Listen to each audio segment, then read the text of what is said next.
Waxaan joognaa magaalo aad u qurux badan ayaan u imaanay dalxiis marka waxaan ka sameynaynaa vlog kaale isoo raaca waxaan ka bilownay badeeda waa bad aad u qurux badan kale waxaan soo booqanaynaa library aad u qurux badan wuxuu leeyahay videoga 3 qaybood ayuu leeyahay hadda qaybtii ugu koobaad baan soo gelinay maanta waxaa la socda qaybaheeda dambe waxaad ka heli doontaan library-gan caalamka dhan ayaa laga soo aadaa meeshan waxaa la yiraahdaa Al Iskandariya waa meel aad u qurux badan waan kugula talinayaa haddaad timaadid wadankan inaad soo booqatid library-gan aad u runtii u qurux badan yahay gudihiisana ayaa fiidiyoyada soo socda ku arki doontaan cajab waaye runtii haddaa ka heshaan vlogyada saan oo kaleeta commentiga noogu qora hadda qaybtan waa qaybteeda horeeto oo aad ka soo gelaysid meel kasta waxaa ugu wareegsan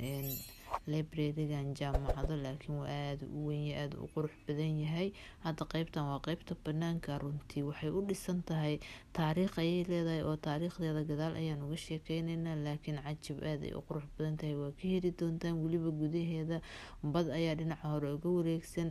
laakiin fiiriya jaranjartan kor waa ku soconaysaa meeshan waxaa waaye badii iyo gaariyaashii hormarayay library-ga runtii magaaladan aaday u qurux badan tahay iyada dhan bad ayaa ku wareegsan tan kaleeto library-gan caalamka dhan Yurub America meel kasta laga soo aadaa wadankan kaliya ayuu ku yaalaa waana aad u qurux badan yahay